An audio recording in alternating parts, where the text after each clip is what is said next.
ce serait lui qui recollerait les morceaux. Martino. Le choix des connaisseurs. J'aime beaucoup l'histoire et je sais pas comment ça se fait, j'aime beaucoup l'histoire parce que j'ai eu des profs d'histoire plates. Mes profs d'histoire, incroyables. Pourtant, il y a une façon tellement tripante de parler d'histoire, d'intéresser les gens. Prenez le balado, on a plusieurs balados dont on est très fiers à eux, mais il y a un balado qui est très, très bon. Passé date pour l'interrogation. Vous pensez que c'est passé date? Ben, c'est pas passé date. Donc, c'est un balado sur l'histoire qui nous apprend l'histoire, qui nous parle d'histoire de façon fascinante, comme si c'était présent. C'est rendu à sa 3e saison. Et là, bien, le balado, l'équipe du balado a couché d'un premier livre, Passé date, la Nouvelle-France, écrit par Raymond Bédard, Martin Landry, René Hachim, en collaboration avec un historien amérindien, l'autochtone Meredith Sioui. On a un des auteurs qui est avec nous, Martin Landry, historien, enseignant, producteur de contenu historique. Bonjour, Martin Landry. Salut. C'est le défi des historiens, des pédagogues, c'est de rendre l'histoire vivante. Et c'est ce que vous essayez de faire avec le livre. C'est un défi totalement, un très grand défi. Puis il faut constamment se renouveler. Les plateformes sont de plus en plus divertissantes et si on se dépoussière pas, ben rapidement, il y en a d'autres qui vont prendre l'espace. Alors, effectivement, il faut bien la raconter, puis il faut la raconter aussi avec des perspectives, des fois, qui nous obligent à sortir de la colonisation traditionnelle. Hein? Tu sais, l'histoire, de la façon qu'on la racontait quand moi j'étais au secondaire, on peut plus la raconter de la même façon. Puis c'est bien correct comme ça. Qu'est-ce qui a changé? La façon de raconter la perspective. On avait une perspective extrêmement coloniale. On a intégré d'autres perspectives. On est une société qui s'est diversifiée au plan culturel. On est des sociétés aussi, qu'à un moment donné, on a eu envie de visiter d'autres approches que celles des sources jésuites, par exemple, pour comprendre l'histoire du Québec. Et ça nous a enrichi énormément ces dernières années de s'ouvrir à d'autres perspectives. Et ça, c'est pas être woke, là. Absolument pas. Là. C'est intéressant de voir différents angles. Moi, j'ai vu je sais pas combien de films sur la Deuxième Guerre mondiale. Et là, depuis quelques années, on nous parle, saviez-vous qu'il y avait des bataillons formés d'Afro-Américains? C'est intéressant. Je savais pas ça. Ou des bataillons qui ont été formés seulement des Autochtones. Saviez-vous que la guerre d'Algérie, en France, il y avait des bataillons qui étaient seulement des Arabes et qui se battaient pour les intérêts français en Algérie? C'est intéressant de voir l'histoire sous différents angles que l'angle traditionnel. Ça s'appelle l'évolution. Parce que, tu sais, le premier livre d'histoire, je sais pas si tu as déjà lu ça, Richard, le premier livre d'histoire du Québec, François-Xavier Garneau, quand il a écrit son livre, là, il y a 150 ans, moi puis toi, aujourd'hui, on lirait ça, on dirait ça n'a pas de maudit bon sens. Tu sais, c'est de l'endoctrinement, c'est de la valorisation, on veut créer un sentiment patriotique à tout prix. Il y a les méchants, il y a les gentils. À un moment donné, on évolue dans l'histoire, puis il y a des nuances. Puis je vais te le dire, à la fin de la journée, là, il y a personne qui est parfait. Il y a personne qui est blanc comme neige. Tout le monde a ses zones d'ombre. Fait que aujourd'hui, je pense qu'on raconte l'histoire en se disant justement ça. Voici des réalités, voici des perspectives. On cherche pas à convaincre, à valoriser, à rendre le monde nationaliste. C'est pas ça qu'on fait. On veut raconter l'histoire. Puis tu sais, l'histoire, quand on prend les gens, quand on a un langage soutenu, intelligent, un vocabulaire brillant pour raconter l'histoire, qu'on prend pas les gens pour des cons, mais qu'on a un langage accessible. C'est bien le fun. C'est ça qu'on fait. C'est ça qu'on a fait avec Passé date. On a dit, on va raconter l'histoire simplement. On va la raconter de façon très, très accessible, comme je viens de le dire. Mais, mon Dieu, que tu vas finir cette histoire-là en disant, j'ai pas vu le temps passer. Pendant 20 minutes, je t'ai raconté à travers mon balado l'histoire, puis tu t'es senti intelligent à la fin. J'ai pas eu besoin de sortir des grands mots pour te faire sentir nodo. Et là, c'est le premier livre qui a été de votre gang, là, Passé date. Et je peux te dire, là, oui, merci de le montrer. Et c'est une réussite, là, parce que tu regardes ça, il est stimulant, il est excitant. J'ai l'impression de regarder une vidéo quand je regarde ce livre-là. Tu sais, c'est pas un livre plate, il y a toutes sortes d'images, d'illustrations, d'apartés, de capsules, de patentes. Et donc, ça capte l'attention tout de suite.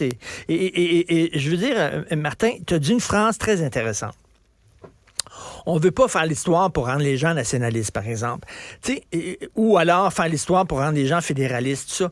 Mais tu sais, souvent, il y a une tentation chez les historiens de faire de l'idéologie. quand il présente l'histoire. Tu sais, moi, j'aime ça, regarde, présente l'histoire de façon neutre, puis moi, j'en tirerai mes propres conclusions. Je suis assez intelligent pour en tirer mes propres conclusions. Tu sais. Est-ce que tu trouves qu'il y a ce danger-là, Martin? Bien, tout à fait. Je pense qu'à la base, l'histoire, quand on aime l'histoire, il y a tellement d'injustices dans l'histoire du Québec que c'est bien facile d'être en maudit. L'histoire peut conduire à des formes de nationalisme. Ben oui, c'est vrai. Ça se peut qu'il y ait une maudite gang de profs d'histoire puis d'historiens qui le sont. C'est pas ça qui est important. Ce qui est important quand on est un scientifique, peu importe à quoi on croit, c'est de raconter de la façon la plus juste possible l'histoire. Après ça, moi, je pense que ce qui est la plus belle chose, c'est donner envie aux gens d'être cultivés. Parce que une société cultivée, là, puis ça, on pourrait jaser bien longtemps, prends n'importe quelle société dans le monde qui va pas bien, puis cherche une solution, puis la solution se trouve pas dans l'économie, selon moi. La solution se trouve pas au chaos de l'environnement, dans la façon de se comporter quotidiennement avec notre recyclage. Ça se passe avec l'éducation. Une société éduquée, c'est une société qui est capable d'avoir un dialogue, c'est une société qui comprend les perspectives du temps, fait qui est pas mal meilleure quand tu as un peu de mémoire pour agir dans le présent. Bref, on s'égare un petit peu, là, mais effectivement, c'est important de ne pas essayer d'endoctriner puis de ne pas prendre les gens pour des cons. Mais écoute, c'est une phrase... Oui, vas-y. Oui, vas-y, excuse-moi. Non, mais c'est une phrase cliché, là, mais tu sais, pour savoir où tu t'en vas, il faut que tu saches d'où tu viens, là. Puis Martin, qu'est-ce que tu réponds aux gens qui disent l'histoire du Québec est plate, l'histoire française, il y a eu la Révolution française, les rois, c'est fascinant, l'histoire américaine, la Constitution, etc. Mais ici, il faisait froid, il y avait le scorbut, ils ont échangé des pots avec des Amérindiens, il y a eu les plaines d'Abraham, ils se sont couchés après 15 minutes, puis c'est tout. Il se passe rien. Qu'est-ce que tu penses? Qu'est-ce que tu réponds à ces gens-là? Ben, moi, j'ai tellement la tête remplie d'anecdotes que je me dis, ça se peut pas que je te raconte une histoire puis que tu la trouves plate. Ça se peut pas. Puis quand j'étais petit, puis qu'on me racontait des histoires, j'aimais tellement ça. Fait que quand t'es grand, puis tu penses que c'est plate l'histoire, c'est probablement parce que les adultes qui t'ont raconté des histoires, ils étaient pas bons. Parce que c'est fascinant. Tu sais, on vit des famines en Nouvelle-France. On est à côté du lieu où pousse la patate. Tu sais, ça vient de l'Amérique du Sud. Puis on n'en consomme pas parce que dans la croyance populaire française, la tubercule, c'est pas bon pour la santé. Ça donne des flatulences. On n'en mange pas. Et aujourd'hui, notre mets national, c'est pas mal la poutine. Il y a tout est dans tout. Moi, si j'ai le goût de te parler du castor, là, on va jaser. À soir à 8h, on va être encore là pour parler du castor gras, du castor sec, les règles sociales qui étaient mises en... les cartes d'identité des gens en Europe qui se faisaient par le chapeau. Comment le castor est devenu ici si particulier? Qu'est-ce qui fait que le castor canadien, c'est le même maudit castor que le castor russe? Qu'est-ce qui fait qu'on faisait 5000 km venir chercher le nôtre, puis on n'allait pas chercher le castor? C'est fascinant. Ben, bref, on a eu envie de te raconter de façon simple l'histoire dans cet objet-là. Il est beau, il est le fun, puis il est en vente depuis pas longtemps, puis on espère que les gens vont se donner ça à Noël. Il est vraiment beau. On s'en parlait, l'équipe ici, là, parce qu'on a reçu quelques exemplaires, puis on le feuilletait, là, puis il est vraiment beau, il est le fun. Il y a des mots qui sont soulignés en jaune.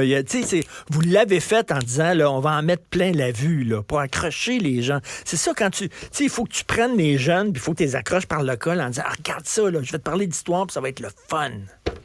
Ouais, puis tu sais quoi, au début, on s'était dit dans le balado, nous autres, on va s'adresser à des ados. Le thème était très ado. Mais on s'est rendu compte que c'est pas juste les ados, on a des centaines de milliers d'écoutes, là. C'est pas juste les ados qui nous écoutent, c'est le grand public. Quand on a fait le livre, on l'a abordé dans cette idée-là. C'est simple, c'est le fun, c'est anecdotique. Lis ça avant de te coucher, 2-3 pages, tu vas t'endormir, tu vas avoir le goût le lendemain de continuer. Oui. Puis si les gens l'aiment, ben on va faire la suite, on va raconter l'histoire du régime britannique. Là, on est arrêté à la période de la Nouvelle-France, on trouvait qu'on en avait plein les baskets. Mais, OK, donc c'est ça. Donc, si, mettons, il y a une réponse des gens, ça peut être une série, ça, sur l'histoire du Québec. Là. Après ça va être le régime britannique, puis peut-être un peu plus tard, la Révolution tranquille, on verra, là. Ouais, moi, je le vois un peu comme ça. Puis on part des balados. Tu sais, à la base, on part des épisodes de balado, puis après ça, on greffe autour des histoires. Mais ouais, moi, je verrais Régime britannique, c'est une belle période historique.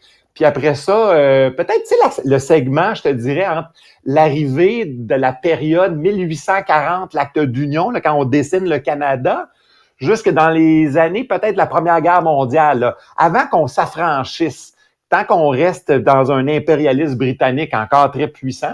Puis après ça, ben, je sais pas moi, après la Première Guerre mondiale, là, comment on est véritablement devenus des citoyens à part entière, comment je dirais, une nation. Ouais. Oui. C'est ça, mais écoute, je vais le lire. C'est pas un livre pour adolescents. Moi, je vais le lire. J'ai plein de trous dans ma connaissance de l'histoire. Et écoute, je t'avoue, je connais plus l'histoire de France et des États-Unis que mon histoire de chez nous. J'en ai honte un peu. Donc, écoute, ça va être une lecture obligatoire pour moi. J'ai très hâte de lire ça. On va certainement s'en reparler. Bravo pour un beau livre, beau balado. Et c'est le fun de parler d'histoire, rendre l'histoire vivante. Donc, Martin Landry, ça s'intitule Passé date, point d'interrogation. Et j'adore, c'est une pinte de lait en disant, vous pensez que c'est passé date, ce lait-là? Ben, goûtez-le, le lait-là. Tu vois, vous allez voir, il est très bon, ce lait-là. Donc, la Nouvelle-France, merci beaucoup, Martin Landry. Ouais, puis moi, la phrase que je dis, c'est toi là, t'es-tu passé date? Salut! Salut!